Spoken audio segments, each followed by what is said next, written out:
음악 들으실 때 각종 사이트나 차트에 순위권에 있는 노래에 먼저 눈길이 가기 마련이죠. 그런데 이게 조작된다는 의혹이 강하게 일고 있습니다. 이른바 음원 사재기의 의혹인데 특정 가수들의 실명까지 거론되면서 파문이 가라앉지 않고 있습니다. 의혹의 실체는 무엇이고 또 진실은 무엇인지 김병용 기자가 보도합니다. 지난달 가수 박경 씨가 자신의 SNS에 글을 올렸습니다. 일부 가수들의 실명을 거론하며 음원 사재기 의혹을 제기했는데요. 지금은 삭제된 이 짧은 한 줄이 올해 연말 가요계를 뒤흔들고 있습니다. 급기야 이런 곡까지 등장했습니다. 들어보시죠.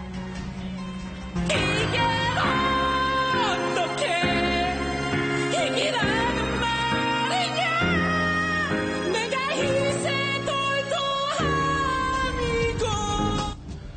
이 노래는 공개된 지 10여일 만에 유튜브 조회수 170만 뷰를 훌쩍 넘겼습니다. 댓글도 8,000개가 넘게 달렸는데요. 그만큼 음원 사재기에 대한 시민들의 관심은 뜨겁습니다. 조작하는 단체가 있지 않나 그런 의심이 들 때가 있긴 하죠. 여러 뮤지션들이 상업적으로 성공할 발판을 좀 방해한다고 생각합니다. 존재한다고 생각합니다. 1위를 할 만큼 그렇게 좋은 노래는 아닌 것 같은데 여기까지 올라왔네 이런 의문이 많이 들어가지고. 이렇게 음원 차트의 신뢰성을 의심하는 시민들, 그 이유는 뭘까요? 몰랐던 곡들이 갑자기 확 올라오고 그런 일들이 좀 빈번하게 이뤄지는 것 같아서 존재하고 있는 것 같아요. 정직하게 하는 게 예술이라고 생각을 하는데. 음원 사재기 의혹이 제기된 가수들과 실제 어떤 연관성이 있었고 확인된 바가 있는지 밝혀진 것은 없습니다. 하지만 이런 일도 있었습니다. 몇몇 가수의 음원이 발표되던 날 주요 음원 차트의 실시간 그래프입니다. 별다른 이유 없이 특정 시간부터 순위가 급격하게 치솟는 것을 확인할 수 있었는데요. 때문에 특정 가수에 대한 의혹이 제기되기도 했습니다. 취재진은 의혹을 받고 있는 한 가수의 소속사 관계자로부터 그들의 입장을 들어봤습니다. 저희는 당연히 사재기 업체랑 계약을 한 게 전혀 없고요. 우리가 정말 했으면은 책임을 질 거다. 근데 이제 아니면 어쩔래 이거잖아요. 그 절차를 좀 밟고 있습니다. 음원 사재기 의혹을 받고 있는 가수들 상당수가 비슷한 입장이었는데요. 의혹을 제기한 박경 씨도 맞대응을 예고하면서 당분간 논란은 계속될 것으로 보입니다.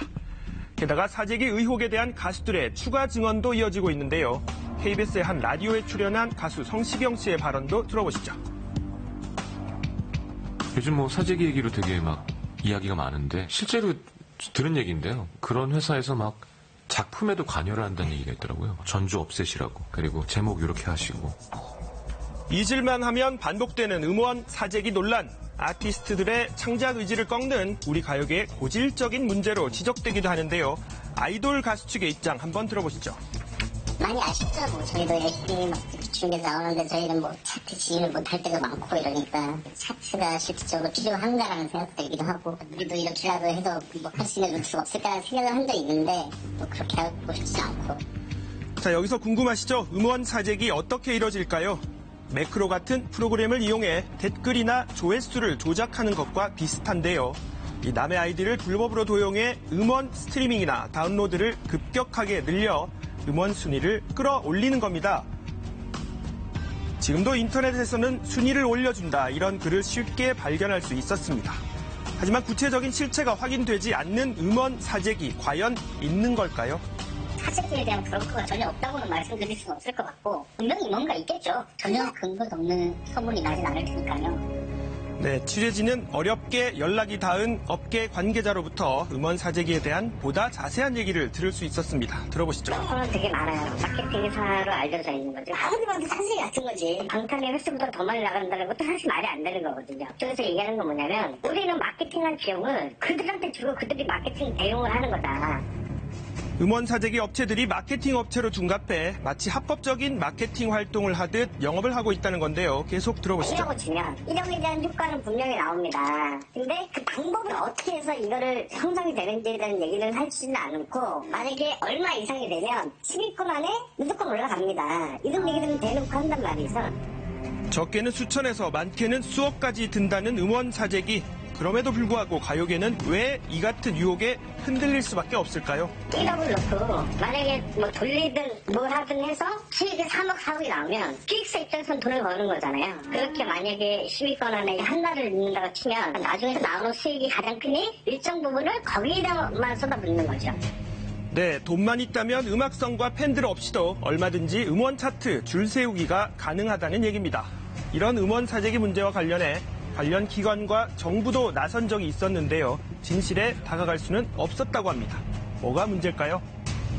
증거를 찾을 수가 없는 거죠, 사실은. 음원 플랫폼 사업자들이 본인들의 그 음원 수익에 대한 그 로그 데이터를 공개를 하지 않아요. 그러니까 일방적으로 순위만 발표하기 때문에 외부에 공개하지 않기 때문에 이런 일이 얼마든지 벌어질 수 있는 거죠. 한층 위상이 높아진 K-팝 한류에 찬물을 끼얹고 있는 음원 사재기 논란. 과연 대책은 없는 걸까요? 로그 데이터를 들여다볼 수 있으면은 특정한 시간대에 어떤 특정한 장소에서 특정 곡을 집중적으로 클릭하는 어떤 그 흔적을 찾을 수가 있을 거 아니에요? 장부로서 이제 로그 데이터를 다 들여다볼 수 있게 되기 때문에 그리고 조작이 이제 불가능한 상황이 만들어지기 때문에 아마도 이를 개선할 수 있지 않을까라. 최근 오디션 프로그램의 순위 조작 논란에 이어 가요계의 음원 사재기 의혹까지 공정하고 투명해야 할 음악 시장이 부정과 편법으로 무너질 수 있다는 우려가 나오고 있습니다.